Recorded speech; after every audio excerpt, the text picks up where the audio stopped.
Hello, everybody. Welcome back to Movie Collector 623 YouTube channel. Now, in this video, I'm going to continue off my year in slashers. So we're going to take a look at the year 1985. Now, 85, I only have, you know, seven slashers. I'm going to count the last one because it does have elements of slasher. So I'm going to include it in. Yeah, I try to do some research, and yeah, there weren't that many slashers released in 1985, and I'm gonna get there in a minute and explain to you the reason why I think that they not that many movies were released that year was because of one film that came out late in 1984 that caused so much controversy. So let's get right to that. All right, the movie that caused so much controversy in late 1984 was Saturday Night Deadly Night. Yeah, this movie came out in late 1984, and it was very controversial. It was only in the theater for 10 days. Yeah, so yeah, it was only in the theaters for 10 days, and there was a lot of people protesting. There was people outside, in the malls or whatever, like with signs, to pull this out because the there was like kids that were watching TV shows at the time, like I don't know, Three's Company or Little House on the Prairie, and all of a sudden it goes into commercials, and then the commercial of the Saturday Night Deadly Night trailer comes out, and parents were watching it, and they were like, "What the hell? A Santa Claus killing people? This is definitely not for kids. How can kids look forward to this time of year, and for them to release a movie like this?" So yeah, I mean, it only was, like I said, it was only in theaters like for 10 days. So they pulled it out because it just caused a lot of controversy. You would see articles in newspapers as well, like how this movie was, it was really violent. I mean, of course, I mean, there's been a lot of movies that are really gory and violent, but this one just, I don't know, it just caused a lot of controversy. And I think that was the reason why 1985 was not that much great of a year. I mean, you only have like 6 7 releases. So yeah, let's jump to those. All right, the first one from 1985 is Horror House on Highway 5. Very underrated film. Yeah, the killer, he wears like a Richard Nixon mask. So he's stalking and killing people in this campus. I don't know if it's a campus. I haven't seen it in a long time. But yeah, it's not great, but it's not bad either. It's an okay film. I gotta rewatch it because it's been a long time. I remember, going into the video store, my local video store, and you would see this cover, and of course I rented it. I would always go into the horror section, and there was like a little section of slasher films, and yeah, this one was there, and it's okay. This was released by Vinegar Syndrome. This is out of print already. This is way out of print. But yeah, Horror on Highway 5. Horror House on Highway 5. All right, next up we're continuing. Next up, we have a pretty big one.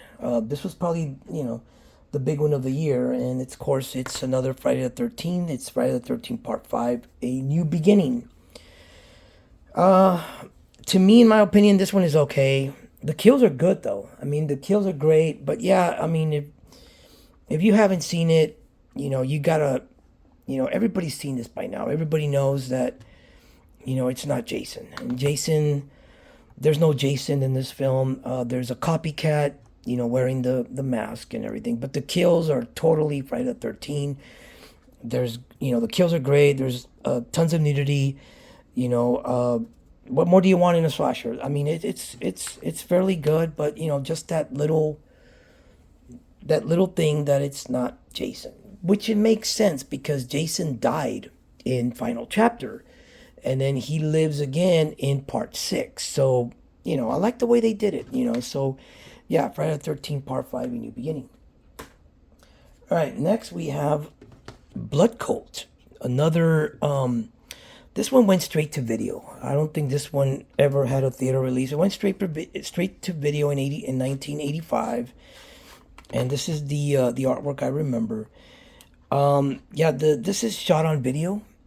So it's an SOV film. It's shot on video, kind of gory. It's one of those bad that it's good. It's not really a good film, but it's one of those. It's one of those bad that it's good. I find it, entertaining, but of course it's not for everybody. Yeah, it's a low budget. It's very low budget. Like I said, shot on video. So yeah, Blood Cult. This is released by partner label from Vinegar Syndrome.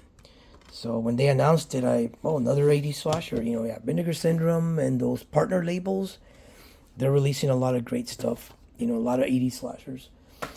And next up, we got Blood Tracks. I recently got this one through the Black Friday sale from Vinegar Syndrome. I'm so glad that they put it out.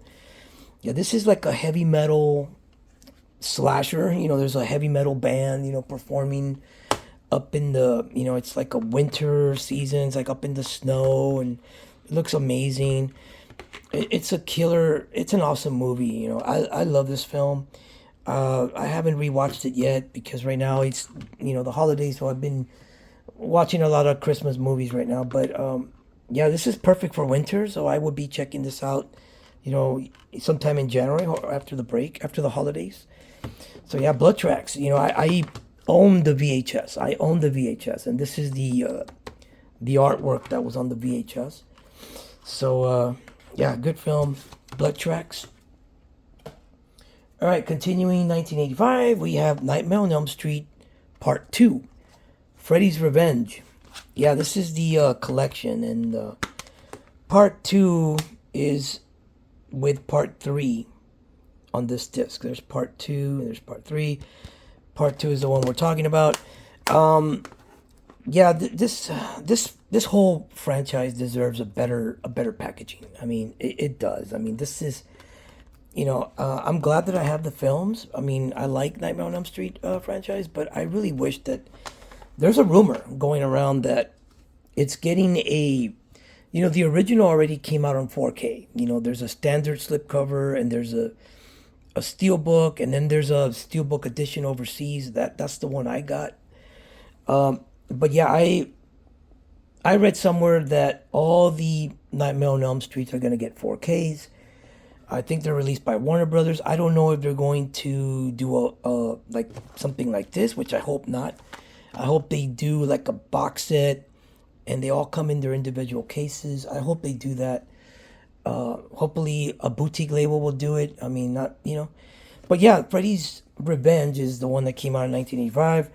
It's a pretty good sequel. I mean, it's probably my third favorite film from the franchise. The first one is my favorite, then it's Part 3, then it's probably Freddy's Revenge. But yeah, it's a pretty good. It's pretty good. It's a pretty good sequel. Freddy is still freaking scary in this one. I like the scene where he, jumps out of the pool, and he tells everybody at the party. He tells everybody, "You are all my children," or something like that. I like that scene. So yeah, Freddy's Revenge, Nightmare on Elm Street Part 2. All right. Next up, we got the Nail Gun Massacre. Now, like Blood Cult, this is another one that it's so bad that it's good. I mean, this is, yeah, the acting is terrible. I mean, but it's entertaining. If you just want to hang out with some buddies and drink some few beers and check it out, how ridiculous it is. I mean, the kills are pretty good, but yeah, it's like a low budget film. This is released by TerrorVision. There's the alternate artwork. Yeah, Nail Gun Massacre. Yeah, I still haven't seen this 4K, but yeah, it's been a while since I've seen this one. But yeah, it's another one that I rented out years back. It does have a Blu-ray release, but I think it's by 88 Films, which is like over there, a British boutique label in England. So this is the first time in America that it got a release here. A 4K, nonetheless, a 4K. I can't believe it. I can't believe the Nail Gun Massacre actually got a 4K. Thank you, TerrorVision. But yeah, that's another one to check out. And the last one is Cemetery of Terror. This is another one that I recently picked up during the Black Friday sale. This is the new slipcover that Vinegar Syndrome came out with. It's a Spanish film. It's also known as Cementerio del Terror. Yeah, it's a Mexican slasher. Well, it's a supernatural slasher. Basically about these kids who go to this grave and they dug up a serial killer's body or something like that. And so it's got that supernatural, but mixed with some slasher elements. So yeah, Cemetery of Terror. So yeah, I didn't know if to include it or not because I don't know if it's like a completely a slasher because it doesn't follow the formula or the criteria like other ones. But since it does have some slasher elements, I decided to include it in. So yeah, that was it. That was my 1985 year in slasher. That was the. So yeah, thanks for tuning in, guys. Thanks for watching. Uh, really appreciate it. So yeah, only a couple of films that came out this year. I will be checking out or working on 1986. I think there's a lot more that came out that year, and that's the year where yeah the slashers weren't yeah they were blending mixing with comedy and stuff like that. It wasn't like the first 4 years of the 80s. But yeah, again, thanks for watching. Don't forget to like, comment, subscribe, and hit the bell for more upcoming videos. See you in the next one. See ya.